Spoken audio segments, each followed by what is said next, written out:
Holy God, we thank you in a special way. We thank you to give us this opportunity. We also thank you with the large that you have given unto us using different speakers. Of course, we have enlightened and we wish that we act upon the large that you have given us and that we are truly transformed. We pray that the latter rain will be poured into us as we are approaching the end. Please be with us in Jesus' name. Amen.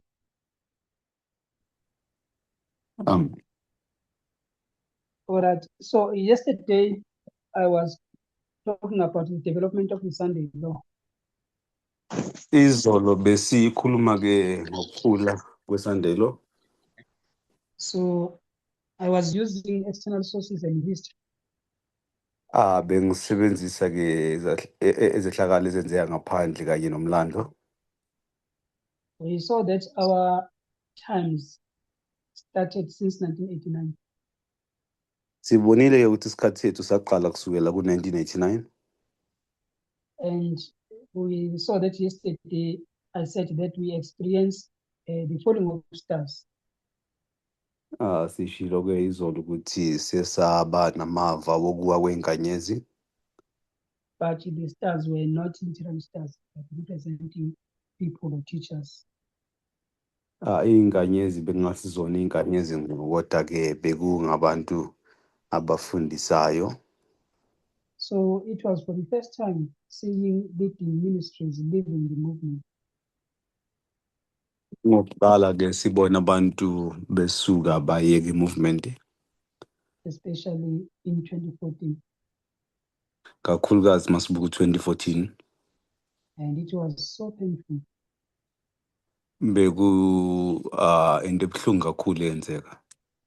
Because we saw part of the just leaving the movement. Sabona ke laba part of the just bahamba bayeka i-movement. But there were wonderful teachers there that when they explained the message, it was sweet. Bekunabafundisi abahle lapho ebebathi babechaza umlayezo bekuzwakala ngathi unoju. In 2017, the Tree of Life also left. Ngo-2017 sase sibona ke i-Tree of Life iyeka ihlubuka naye emlayezweni. In 2019 onward, we see Future for America left also. Ngo-2019 siyabona i-Future for America iyeka nayo. But God kept us up until this far. Kodwa uNkulunkulu usigcinile kwaze kwaba la. So it's a blessing to see the light. Kuyisibusiso ukuthi sikwazi ukubona ukukhanya size sifike lana. As well as the leading of God. Nobuholi bukaNkulunkulu. As we are still kept under their wings. Njengoba sisagcineke phansi kwephiko lakhe. So they lead us point by point. Usihola ke kusuka endaweni ethize ukuya kwenye. All these stars were led by God. Zonke le inkanyezi beziholwa uye umdali. And they were raised by God. Zavuswa uyena futhi uNkulunkulu. In order to fulfill their mission. Ukuze kufezeke ke lokwakuqophile ukuthi kwenzeke. So today our focus will be Revelation 17. Namhlanje ke sizoke sibuke ngo-Revelation 17. So this is my second study. Isifundo sami sesibili lesi. Here we are going to see the transition from the sixth kingdom to the seventh kingdom. Sizobona ke ushintsho kusuka embusweni wesithupha kuya kwesikhombisa. So God gave us different speakers. uNkulunkulu siphe ke abasifundisayo abahlukile. Both leading teachers as well as us. Come again. Both leading teachers as well as us. uNkulunkulu ebahola ke laba sifundisayo kanye nathi ngokunjalo. So everyone is shining to his own light or her own light. Bonke abantu ke babona ukukhanya kwalesibane. And we thank God by this time. Siyambonga uNkulunkulu ngalethuba. We have learned a lot. Sifunde lukhulu. All speakers were focusing at one point. Bonke ke bebafundisa bakhuluma ngento eyodwa. If something is repeated, it becomes more clearer.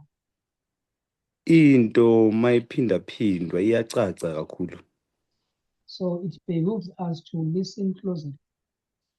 Isiphoqelela ukuthi masilalelisise sibone ukubaluleka kwayo futhi. So my lesson will not be long.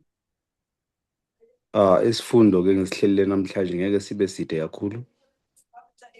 Now, if we look at Act 27, Masibuka ku-Acts 27, we see the transition from the 6th kingdom to the 7th. siyabona ke ushintsho ke kusuka embusweni wesithupha kuya kwesikhombisa. The twin did a wonderful study showing us point by point on Act 27. Siyakhumbula ukuthi umdala wenza isifundo esihle ulethwini enza isifundo esibonisa u-Acts 27 ehamba nayo kancane kancane. So she showed us event point by point, leading us from 2021 to 2024. Wasibonisa ke kusukela ukuhamba nokuhamba ezehlakalo ezenzakalayo kusukela ku-2021 kuya ku-2024.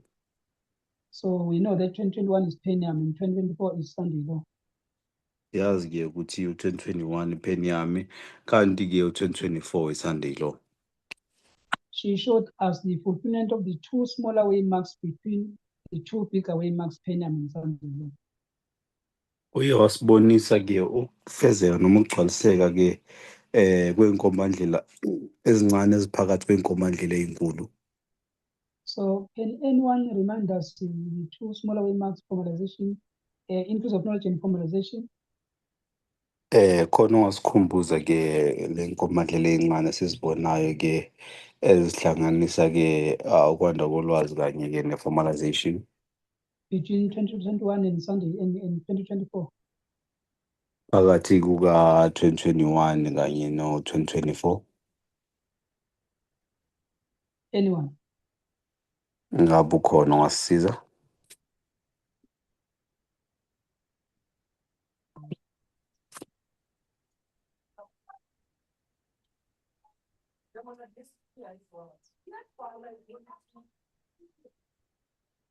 Hello? Ngabe sikhona?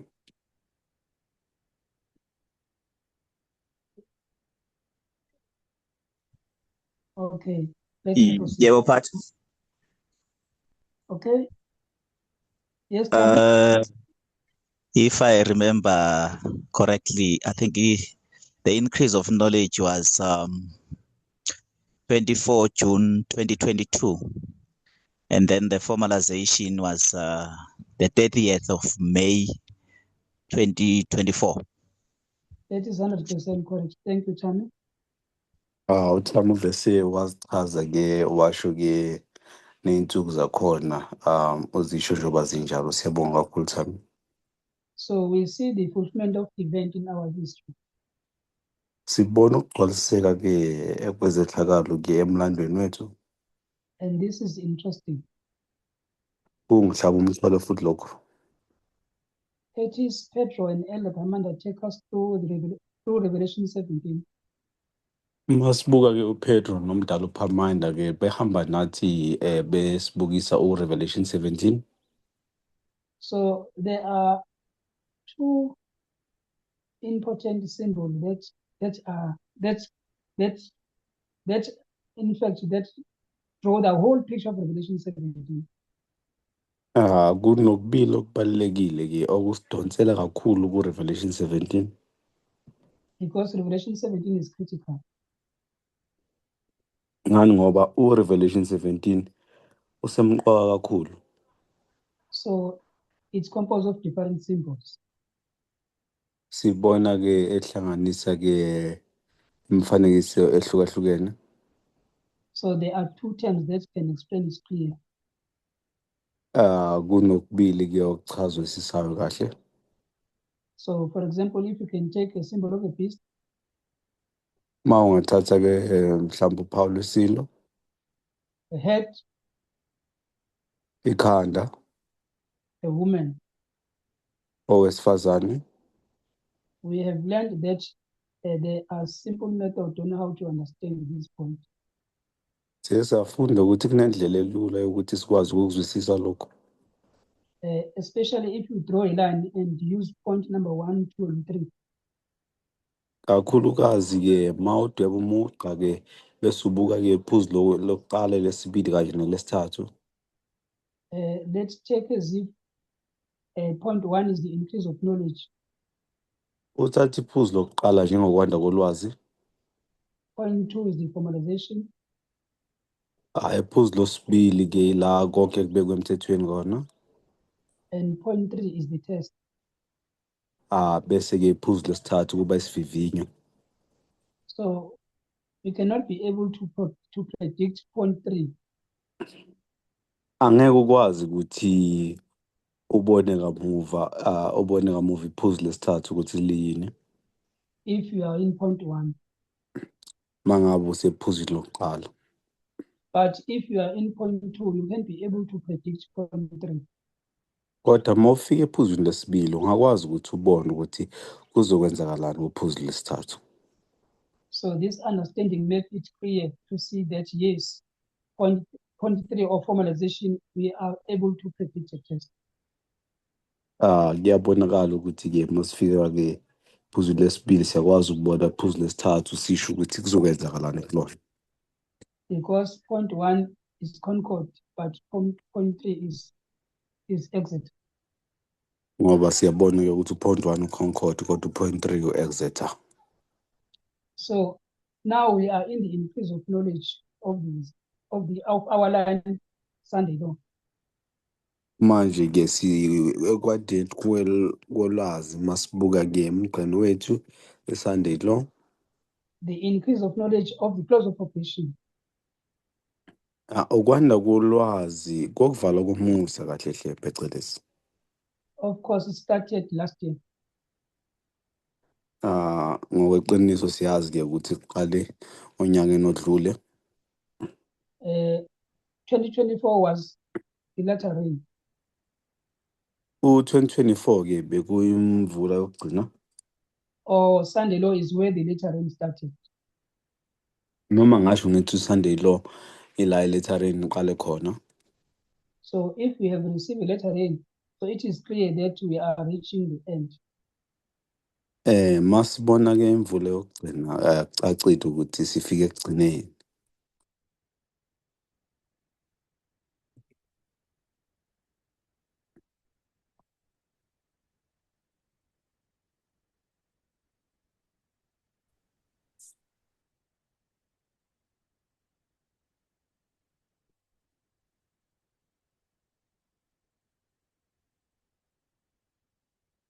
Batu, are you still there?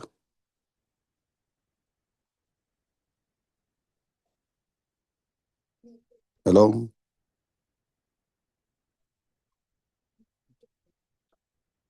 I can't hear Victor. Can anyone hear Victor?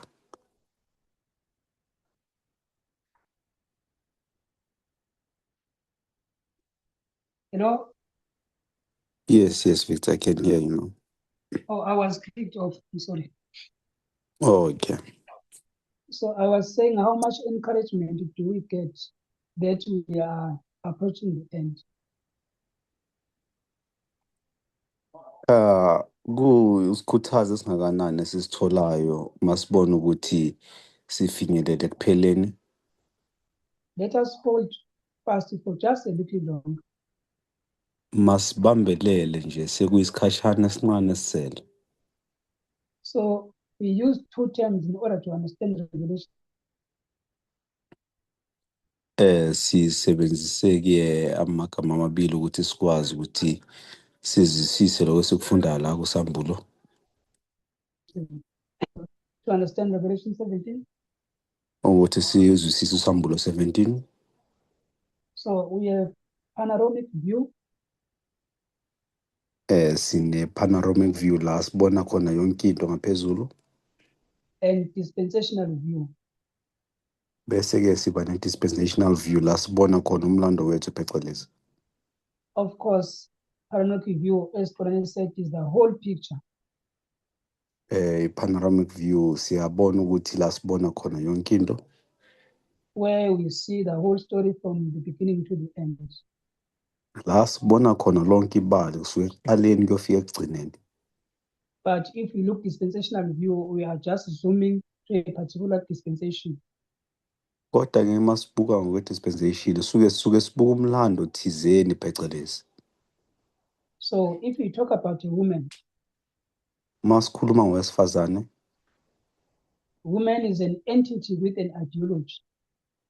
owesifazane-ke isikhungo lesi esinendlela ethize yokucabanga. Can anyone remind us what is the beast? Ngabe ukhona ongasikhumbuza ukuthi isilo siyini?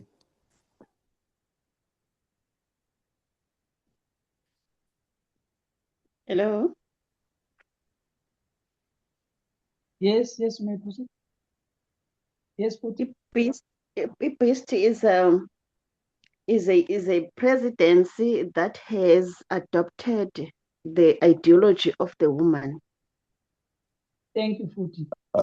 Futhi makechaza-ke uthi-ke ubuholi bukahulumeni-ke oluthathe-ke imicabango noma indlela zokwenza zowesifazane. So we see a political system with power, but also having an influence of a woman. Siyabona-ke isikhungo-ke sepolitiki esinamandla kodwa-ke sithatha okuningi siholwa owesifazane. What is the head? Ngabe ikhanda liyini lona?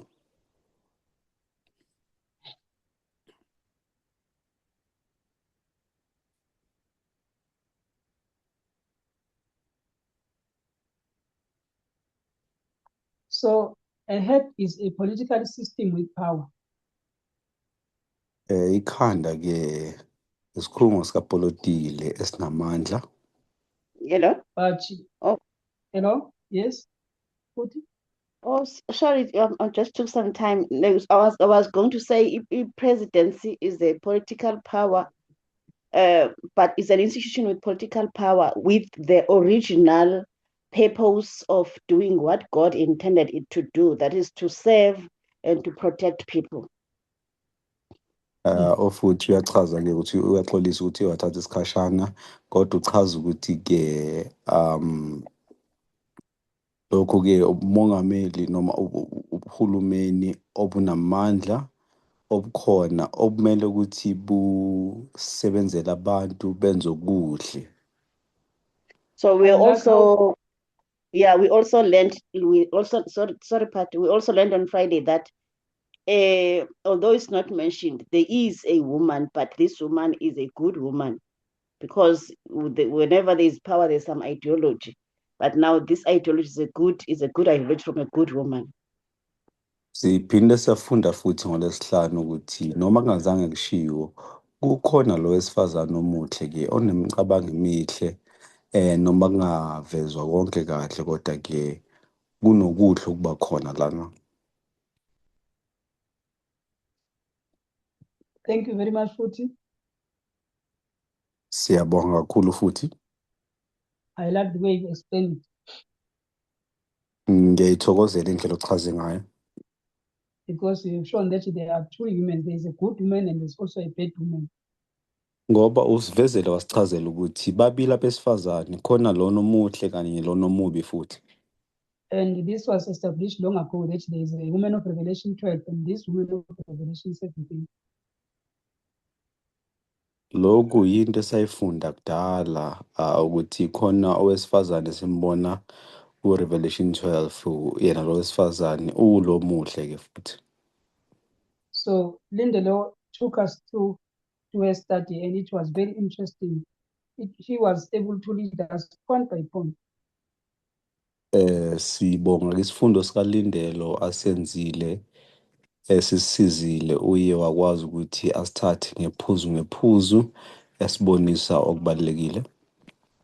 So if we talk about an institution, Masikhuluma ngesikhungo, we can be able to see a throne, court system, audit people, etc., etc. sikwazi ukubona ke inkantolo, siyakwazi ukubona ke iningi labantu, siyakwazi ukubona ke abaphathi, ukuningi esingakwazi ukuthi sikubone ngesikhathi. So we can conclude that Revelation 17 is about power struggle. Singavumelana ukuthi uRevelation 17 ke ungokulwa ngamandla. Can anyone read for us Revelation 17 verse 3?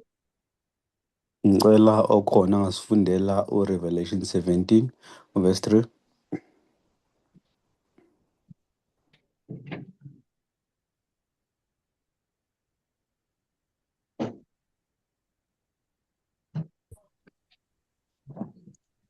So he carried me away in the spirit into the wilderness, and I saw a woman sit upon a scarlet beast, full of names of blasphemy, having 7 heads and 10 horns. Thank you, Chami. So Siyabonga Thami. it says he carried me in the spirit. Ithi wangithatha ke ngomoya In the place where it is called the wilderness. wangithatha wangisa endaweni yasehlane. And John saw there a woman. UJohn wasebona wesifazane lapho. This woman is sitting on top of a beast, scarlet beast. Lo wesifazane uhlezi phezu kwesilo lesi. And the beast having this, or is full of blasphemy. Lesilo lesi ke sigcwele ke ukuhlambalaza nezinhlamba. Having 7 heads and 10 horns. Kunamakhanda esikhombisa kanye nezimpondo ke ezilishumi.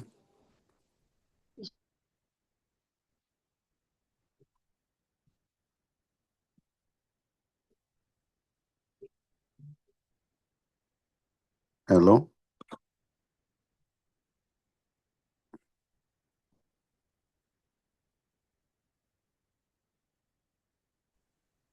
I can't hear you, Victor. I'm not sure if it's my network or what. Oh, sorry, maybe it's me. My network is a little bit bad. So Okay, I can hear you now. okay, I'm saying we see a woman or an entity with an ideology. Siyambona wesifazane noma mhlambe ngithi isikhungo ke esinendlela thize yokucabanga. So is sitting upon or is riding. Singathi ihlezi noma igibele. Meaning is controlling the beast. Okuchaza ukuthi uyena lo wesifazane olawula isiyo lesi. So this view is panoramic because we can see the whole picture. Singasho ke sithi lana ke a panoramic view ngoba sibona isithombe sonke siphelele.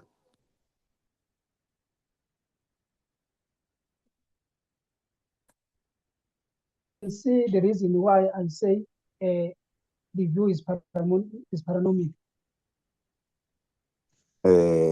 Ngiyacabanga ukuthi siyabona ukuthi kungani lesithombe kuyisithombe siphelele esisibonayo. And I say that a woman is an entity with an ideology. Ngase ngisho ukuthi owesifazane isikhungo esinendlela thize yokucabanga.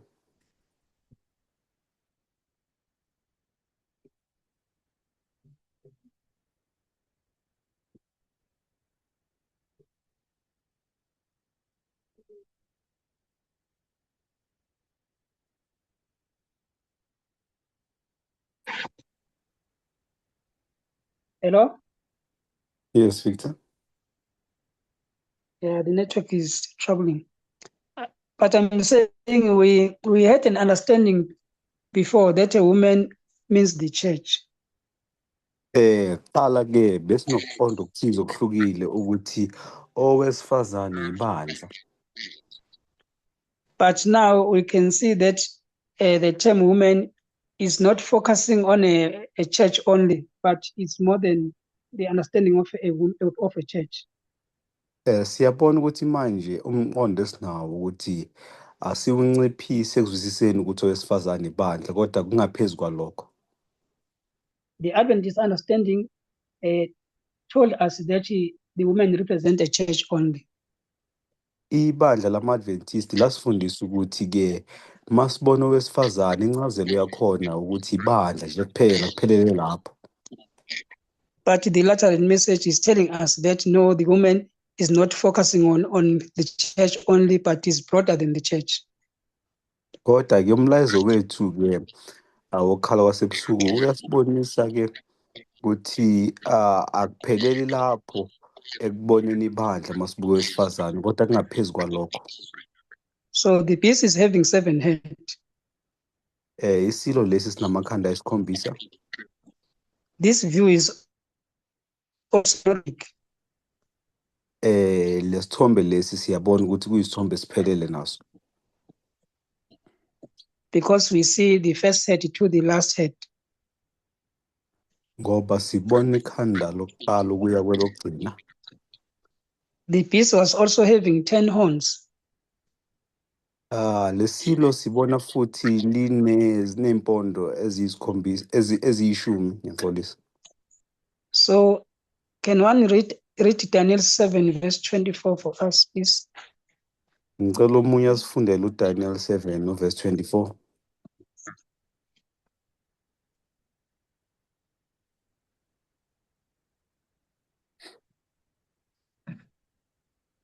And the 10 horns out of this kingdom are 10 kings that shall arise, and another shall rise after them, and he shall be diverse from the first, and he shall subdue 3 kings. So my focus is in that portion which says 10 kings that shall arise. Okubalekile engifuna ukubheka kukona ukuthi amakhosi ayishumi azovuka. So a horn is a king also. Masibuka uphondo siyabona ukuthi kuyinkosi futhi noma incazelo yakhona ukuthi inkosi. Now the woman is controlling all these institutions. Owesifazane-ke ulawula bonke laba noma zonke leyikhungo.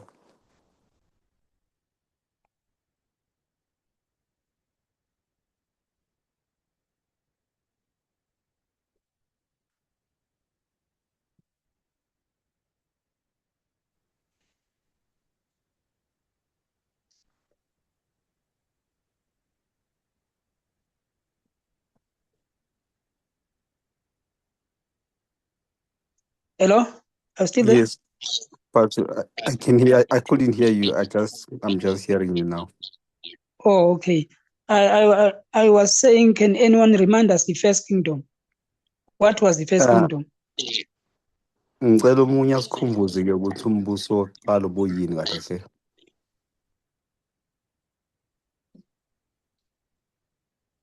Babylon. Thank you. Yes, the first kingdom was Babylon. Siyabonga kakhulu uqinisile-ke umbuso-ke wokuqala buyiBhabheli.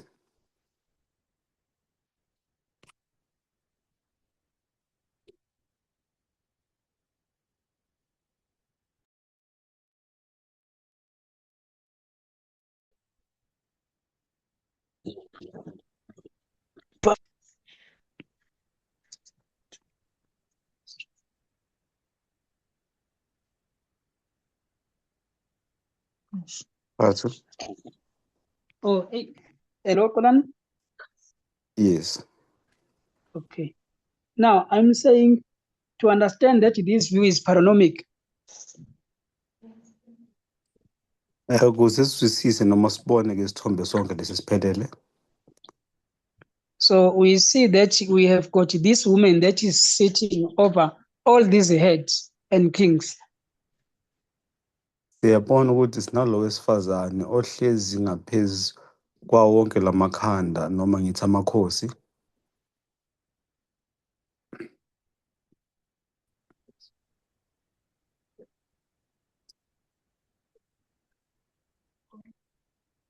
Hello? Yes, Patu. Okay, so I'm saying the woman is sitting over all of these kings. Owesifazane uhlezi kuwo wonke lamakhosi, This means that the view is paranomic okubonakalisa ukuthi isithombe lesi esisibonisa yonke into, because it starts from Babylon, ngoba kuqala eBhabheli, but in Babylon we know that there was no papacy there. kodwa eBhabhiloni siyazi ukuthi benganaphaphesi laphayana. In Medo-Persia there was no papacy. Kumedo-Persia bekungekho iphephesi, In Greece there was no papacy. naseGreece-ke bekungekho iphaphesi. So we can see that the term woman does not as only specific to the papacy as a church. Yes. Siyabona ukuthi-ke masikhuluma ngowesifazane akusinqamleli-ke enkonzweni ebekuyiphaphesi ngaleso sikhathi, But an entity with an ideology. kodwa-ke sikhungo thize-ke esinendlela thize yokucabanga. So futhi explain it well that there is a good woman and a bad woman. Ufuthi uchaze kahle kakhulu ukuthi khona umuhle wesifazane kube khona omubi futhi. And the kingdom begins to be good, and in the proceeding of time it changed to be bad. Umbuso uqala umuhle kodwa ngokuhamba kwesikhathi uyashintsha ube mubi. We also know that these kingdom were alive in different dispensations. Siyabona ukuthi-ke kunokuhambisana masibuka-ke imlando ngokuhlukahlukana kwayo.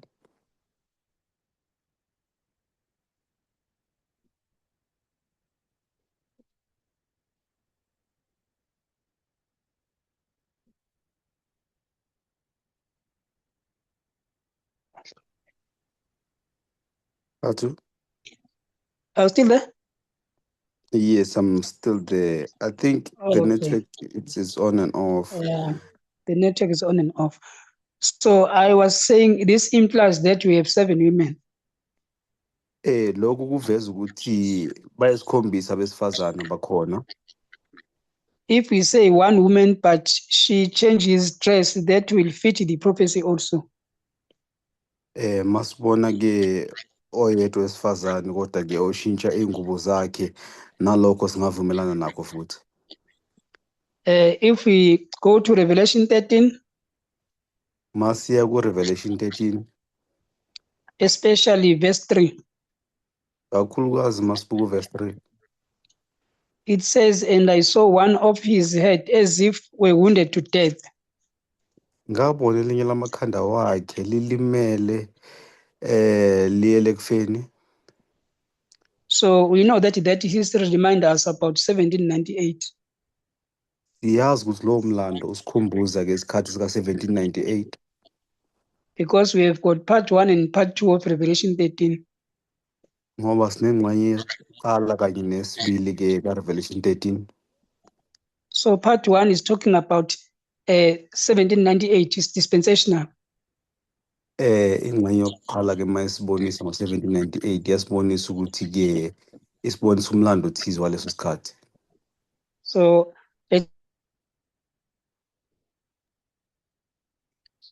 Patu, I just Victor. couldn't get it.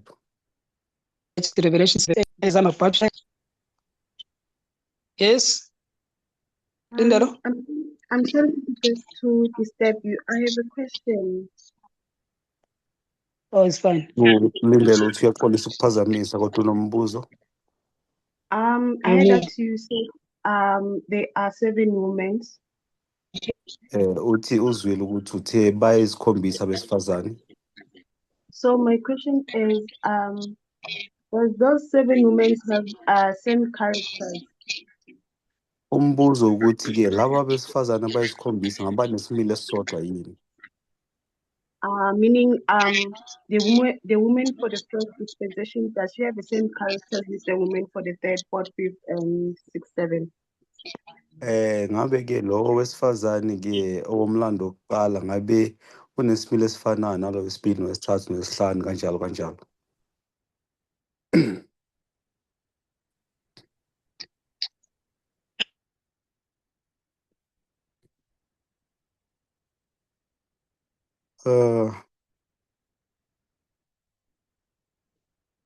Victor, we cannot hear you. I'm not sure if. Am I still audible? Yes, I can hear you now. Okay. And I got the question. Oh, okay, siyabonga. Umphathi utholile umbuzo?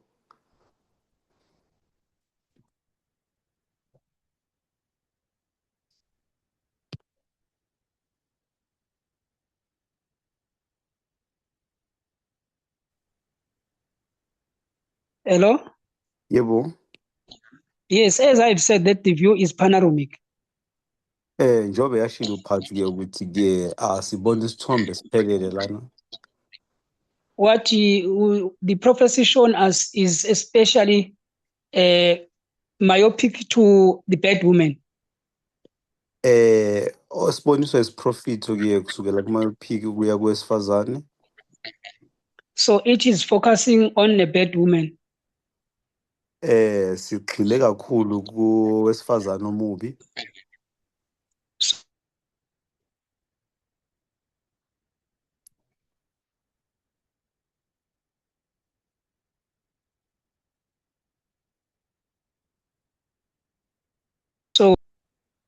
So the bad woman is going to control the kings.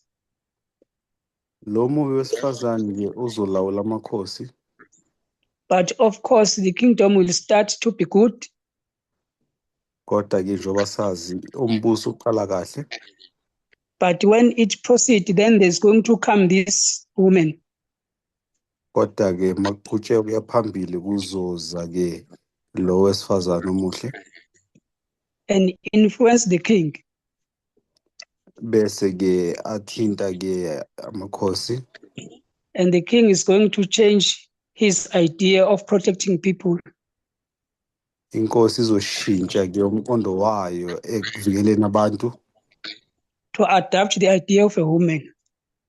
Bese-ke ithatha-ke umqondo wesifazane. So by that I can say that it is the same woman, the bad woman from Babylon up to USA. Ngasho ngithi owesifazane oyedwa ngoba unomqondo wodwa kusukela eBabylon ukuzofika-ke ku-USA. But it's changing the position. Kodwa ushintsha isimo sakhe. This is why it is not good if we say the woman is only a church. But if we say it's an entity with an ideology, then we can understand clearly. Yingakho bengakuhlanga ukuthi siyinciphise ekutheni owesifazane ibandla, kodwa masibona ukuthi-ke isikhungo esinokucabanga okuthize, yilalo khona ihleleka kahle, izwakala kahle kangcono. I'm not sure if Lindelo has been answered. Anginaso isiqiniseko ukuthi Lindelo ngoba uyaphenduleka. Yes, thank you. Uyaphenduleka uLindelo, siyabonga. Thank you very much. As I am about to end. Siyabonga njengoba nje ngizofika ngiqede. I said that let us read Revelation 17 verse 8.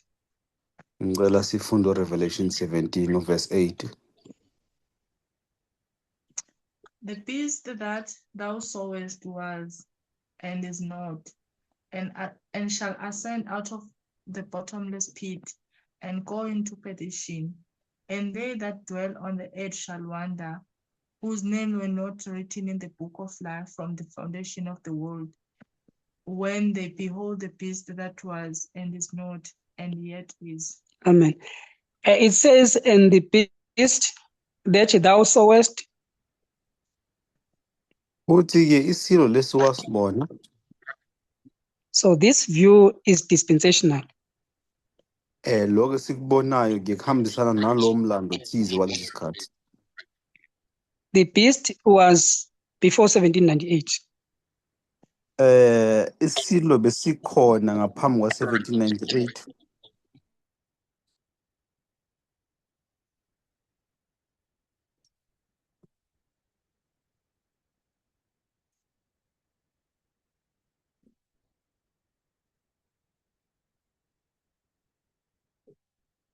Bathi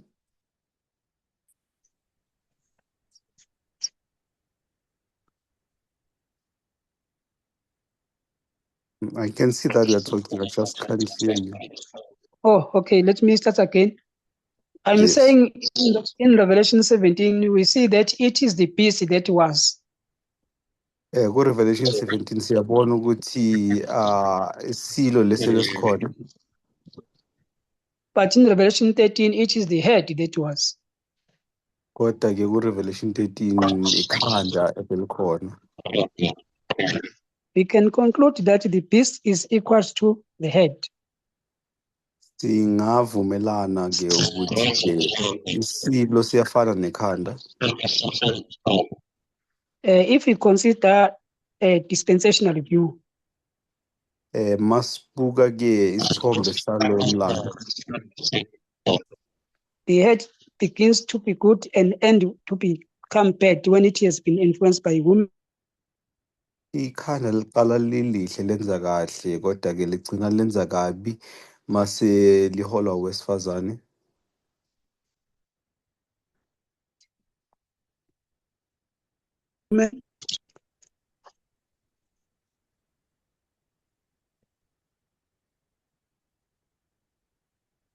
Yeah, so the network is troubling. Siyaxolisa bazalwane, iyi-network isinikeza inkinga. But I was saying Lindelo explained this clear yesterday. Bengisho nje ukuthi uLindelo ukuchaze kahle lokho izolo, That the head is a political institution in power, ukuthi-ke ikhanda-ke kuyisikhungo-ke esinamandla sopolitiki, but the beast is the same political system with power, but having controlled by women. kodwa-ke silo lesi siyabona ukuthi-ke sona-ke siholelwa owesifazane kodwa sinamandla afanayo opolitiki. So part 2 of Revelation 13 Revelation 13 verse 3 says, Ingxenye yesibili ka-Revelation 13 verse 3 ithi yona, his deadly wound was healed. enxeba lelokufa likalatshwa. So this is 2024. Siyambona lona njengo-2024. But we know that it began from 1989 progressively.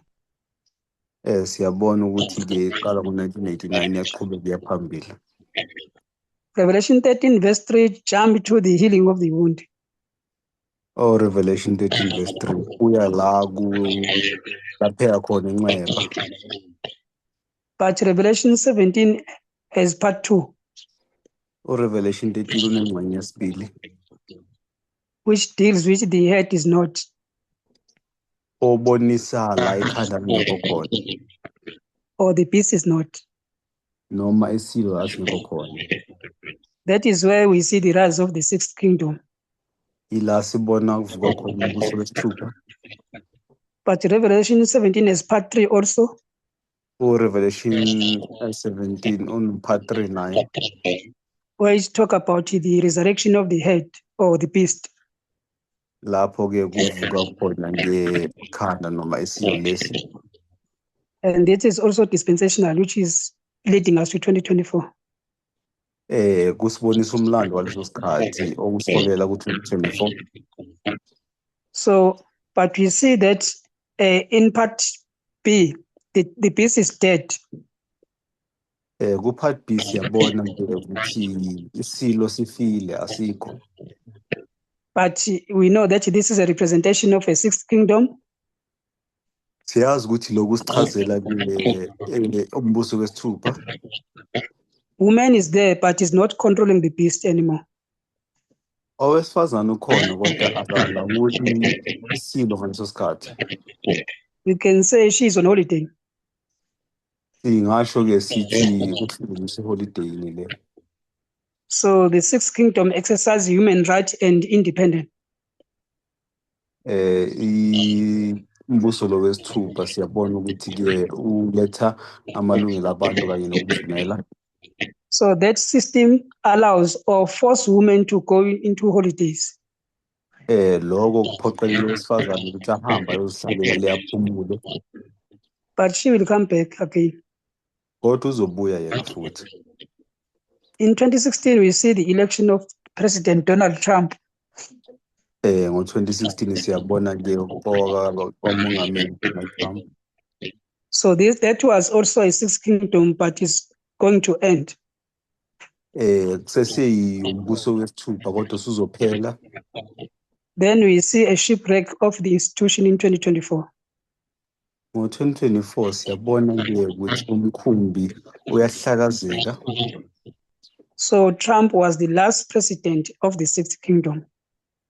UTrump ke beyewumongameli wokugcina wombuso wesithupha.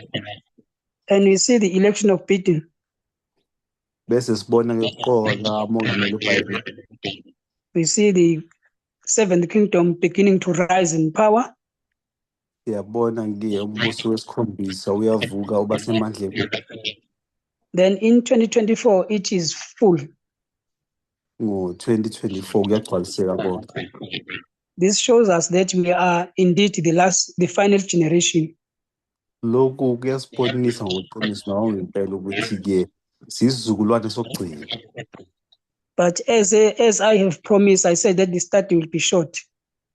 Njengoba bengithembisile ukuthi isifundo sizoba sifishane. This is the end of the lesson. Ukuphela kwesifundo lesi. Comment, question, and corrections are admitted. Abafuna ke ukugcwalisa ukulungisa noma babuze bamukele. So I will pause just a few minutes to allow comment and question and corrections. Ngizomisa kancane nje ukuthi ngivumele ke ukubuza ukulungisa kanye nokugcwalisa.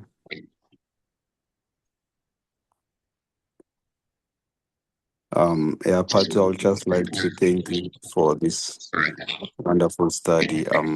It's been good, easy to follow, and yeah, it's very clear.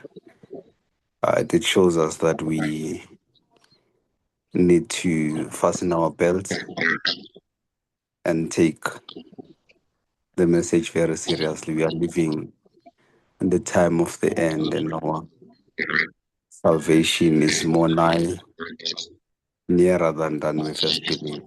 So, yeah, thank you so much. Thank you very much, Kolan, for compliment. Mhlawumbe ukutolika lo okay siyabonga. Bengithi nje siyabonga ukuthi sizwe isifundo lesi uphathi asipha sona siyazwakala sidlule ukuthi sisilandele siyabonisa nokuthi sisesikhathini sokugcina insizwe yethu iseduze nangenkathi siqala ukukholwa so kumele ke sibophe ke intambo siqinisekise ukuthi siyaphambili. Thank you for the compliment. Is there anyone before I close?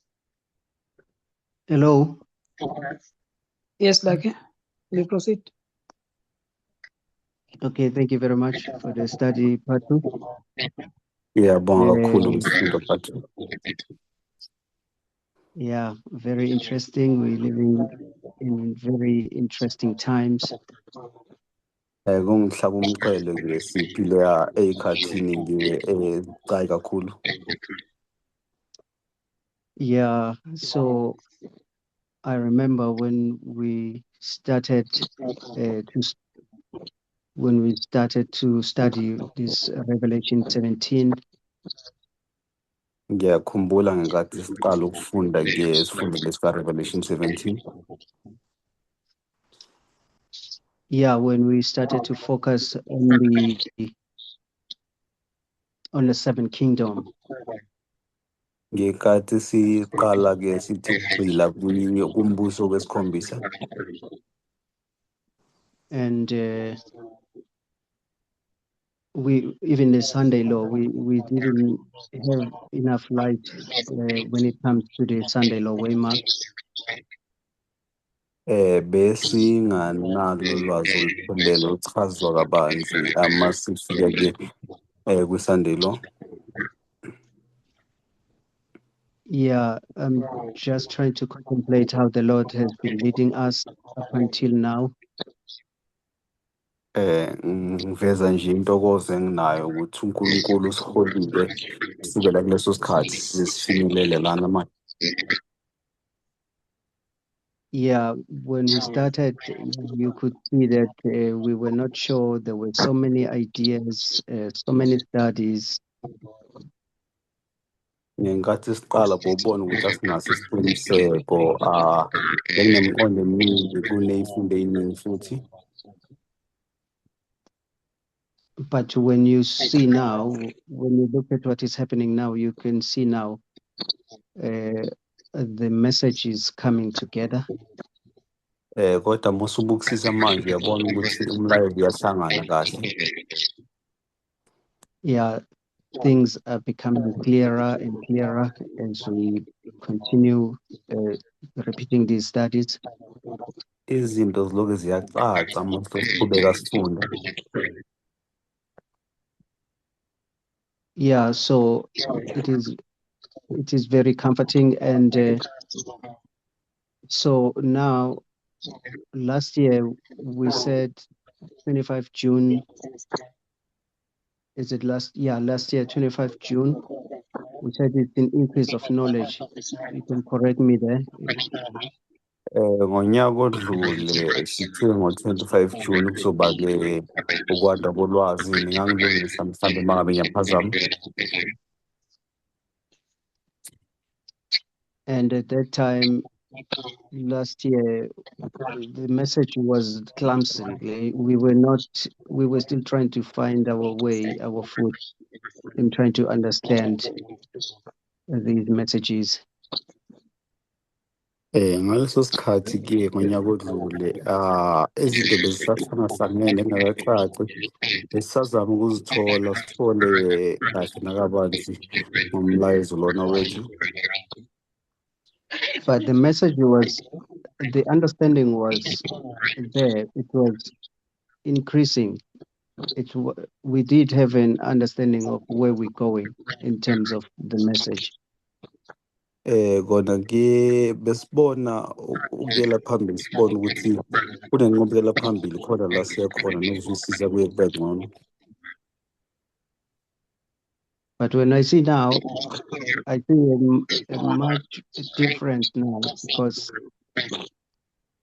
I see now we do have a direction, and we do have clearer understanding of these messages and what is happening around the world. Kodwa-ke kuyaduduza ukuthi manje izinto ziyaziba ngcono, nokuqondisisa kuyacaca kuba kuhle njengoba isikhathi sihamba. Yeah, no, I was just making that comment. So lastly, my mind is just wondering, am I wrong, or am I incorrect if I can conclude that by now we should be at the formalization, or at least we are approaching it, or at least we are at it, or maybe we are just waiting for someone who can just tie these things together for us to understand that we are at the formalization, just by judging how we understand the message right now. Angazi mhlawumbe ngabe kulungile ukuthi ngikusho lokhu noma uzongilungisa ongilungisayo uma ngabe ngiyaphazama.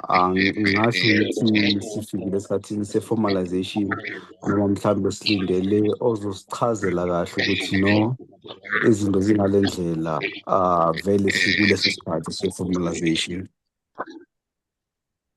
Yeah, no, this is just how I observe things. This is just my observation right now, taking into consideration what is happening all around the world. Or we may have passed even that formalization, I don't know. Indlela engibuka ngayo lena, uma ngibuka konke okwenzekayo nasemhlabeni, kungenzeka ukuthi sesisidlulile ngaleso sikhathi leso se-formalization. It was just a comment and observation. Thank you. Bekugcwalisa nje. Ngiyabonga. Thank you very much, Lucky. Ngiyabonga Lucky. Is there anyone? ngabe khona kuni. So if I can remind us a little thing that there is a point in time, then there is also a period of time. Masingakhumbula ukuthi kunephuzu eliba khona lesikhathi kanye nengxenye yokuhamba kwesikhathi. So sometimes the things are fulfilling progressively, and sometimes there is going to be the point in time. Ezinye izinto ke zigcwaliseka ngqo ngaleso sikhathi kodwa ezinye zigcwaliseka ngokuhamba kwesikhathi. But of course, the latter end has been important to us, such as never was. Kodwa ke siyamukeliswe imvula yokugcina ngendlela esingakaze siyibone ekuqaleni. Yeah. Is there anyone before we close? Angabe ukhona omunye ngaphambi sivala. Okay, let us close with the prayer. Sovala ngomthandazo. Holy God, we thank you in a special way to enlighten us with this light such as never was. We pray for more understanding. We know that the event are leading us into the close of probation. Soon we will see the event connected with the second advent. We thank you in a special way to be with us. Thank you very much for our teachers, all of them. We wish that you are with us. Pour the Holy Spirit on our head. Thank you. Amen. Over to you, Redwin.